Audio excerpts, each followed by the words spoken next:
بسم اللہ الرحمن الرحیم الحمدللہ رب العالمین والصلاۃ والسلام علی رسولہ الکریم۔ اقبال کی پہلی غزل کا چوتھا شعر۔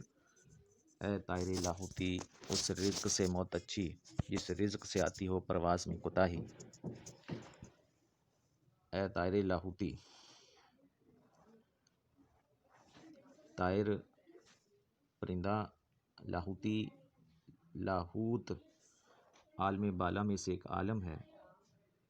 اس کی وضاحت تشریح میں ہو جائے گی۔ تو اے طائر لاہوتی، اقبال نے طائر لاہوتی کی ترکیب ایک مومن کے لیے استعمال کی ہے۔ اس رزق سے موت اچھی، رزق وہ تمام افعال اعمال جس سے طائر لاہوتی کی پرواز میں کمی آتی ہے، تو ان تمام اقوال و افعال اور اعمال سے اس کا مر جانا بہتر ہے۔ جس رزق سے آتی ہو پرواز میں کوتاہی، یعنی وہ تمام اقوال و افعال و اعمال جس سے اس کی اڑان میں کوتاہی آتی ہے، کمی آتی ہے، اس سے موت اچھی۔ اے طائر لاہوتی اس رزق سے موت اچھی، اے لاہوت کے پرندے، اے مومن، اس رزق سے موت اچھی ہے، یعنی ان کاموں سے موت اچھی ہے جس رزق سے آتی ہو پرواز میں کوتاہی، جن کاموں سے اس کی روحانی پرواز میں نقص آتا ہے، کمی آتی ہے۔ تو لاہوت یہاں طائر لاہوتی جو اقبال نے ترکیب استعمال کی ہے، تو لاہوت کا پرندہ، لاہوت اصل میں تصوف کی اصطلاح میں ایک مقام ہے، بلند مقام جو لامکاں ہے، جہاں اللہ کے انوار و تجلیات آشکارا ہیں، لیکن وہ کہاں ہے، کیسا ہے، کتنا بڑا ہے، وہ سوائے اللہ کے اور اس کے رسول کے کوئی نہیں جانتا۔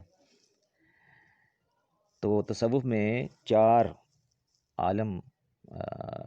جو ہیں وہ بتائے جاتے ہیں تصوف کی اصطلاح میں۔ ایک عالم ناسوت ہے، نون الف نا سین واو تے ناسوت۔ ایک عالم جبروت ہے، ایک عالم ملکوت ہے، اور ایک عالم لاہوت ہے۔ سب سے نچلا مقام روح کا وہ عالم ناسوت ہے، یہ اسے عالم حیوانات بھی کہا جاتا ہے۔ اس سے اوپر جو درجہ ہے وہ عالم جبروت کا ہے۔ عالم جبروت سے اوپر جو درجہ ہے، مقام ہے روحانیت کا، وہ عالم ملکوت ہے، ملکوت۔ اور ملکوت سے اوپر والا مقام عالم لاہوت ہے، یعنی اللہ تعالیٰ کے انوار و تجلیات کا مقام، لامکان۔ تو ایک مومن کی زندگی کا اصل مقصد ہی اپنے رب کا قرب حاصل کرنا ہے، اپنے رب کے قریب ہونا ہے، اس کی رضا چاہنا ہے۔ تو اس کے لیے اسے سارے وہ کام، وہ اعمال، وہ افعال سر انجام دینے ہیں جس سے اس کا جو اللہ کے ساتھ تعلق ہے، جو قرب ہے، اس میں اضافہ ہو۔ تو اسے اقبال نے یوں بیان کیا ہے کہ ایک مومن جو ہے وہ لاہوت کا پرندہ ہے، یعنی اس کی پرواز عالم بالا میں لاہوت کی طرف ہے، اور وہ اس کی زندگی کا مقصد اللہ کے قریب ہونا ہے، اس کی روحانی ترقی اوپر کی طرف ہے۔ جتنا وہ اچھے عمل، نیک عمل اور وہ تمام عمل جو اللہ اور اس کے رسول کے فرمان کے مطابق ہیں، وہ اسے اللہ کے قریب لے کے جائیں گے، یعنی اس کی روحانی پرواز میں ترقی ہوگی، اوپر کی طرف ہو جائے گا۔ لیکن وہ کام جو اللہ اور رسول کی اطاعت سے ہٹ کر ہیں، وہ اقوال و افعال جو اللہ اور رسول کے ہاں ناپسندیدہ ہیں، وہ اقوال و افعال جو منع کر دیے گئے، جن کو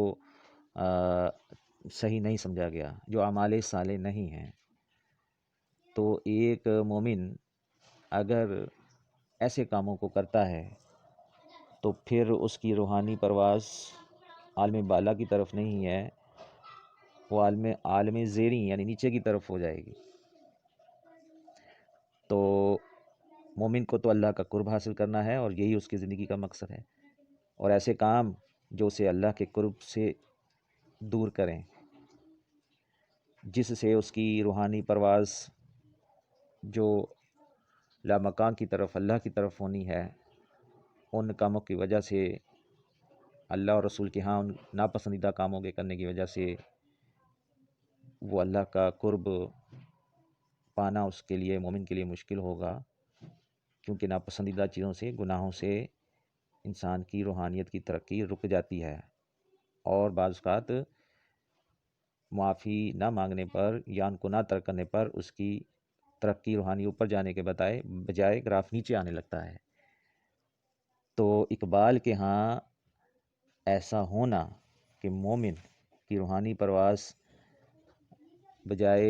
کا گراف بجائے اوپر جانے کے نیچے آ رہا ہو، تو یہ اس سے بہتر ہے کہ موت آ جائے، کیونکہ ایسا ہونے سے اس کا قرب اللہ کی طرف، اللہ کے لیے نہیں، اس کا قرب اللہ کے ہاں نہیں ہو رہا، وہ اللہ کا قرب حاصل نہیں کر رہا، اور یہی مسلمان کی، مومن کی زندگی کا حاصل ہے کہ اللہ کا قرب وہ حاصل کرے۔ اگر ایسے کام جن سے وہ قرب نہ ہو رہا ہو تو اقبال کہتا ہے اس سے مر جانا بہتر ہے۔ اس کے علاوہ جو رزق لفظ استعمال کیا گیا، اس کو حلال اور حرام رزق کے حوالے سے بھی مختلف شارحین نے تشریح کی ہے، کہتے ہیں کہ ایسا رزق جو حرام ہے تو اس حرام رزق کے کھانے سے بہتر ہے کہ بندہ مر جائے۔ تو یہ بھی حرام اور حلال بھی اللہ اور رسول کے بتلائے ہوئے ہیں، تو اگر وہ حلال کھاتا ہے، کماتا ہے اور عمل صالح کرتا ہے تو مومن کی پرواز، روحانی پرواز عالم لاہوت کی طرف، اللہ کی طرف ہے، اور اگر وہ حرام رزق یا گناہ کے کام کرتا ہے تو اس کی پرواز اللہ کی طرف جانے کے بجائے شیطان کی طرف ہے، نیچے کی طرف ہے، عالم ناسوت کی طرف ہے۔ تو ایسی صورت میں کہ اگر ایک مومن کی روحانی ترقی رک رہی ہے یا زوال کا شکار ہے تو یہ موت سے بھی بدتر ہے۔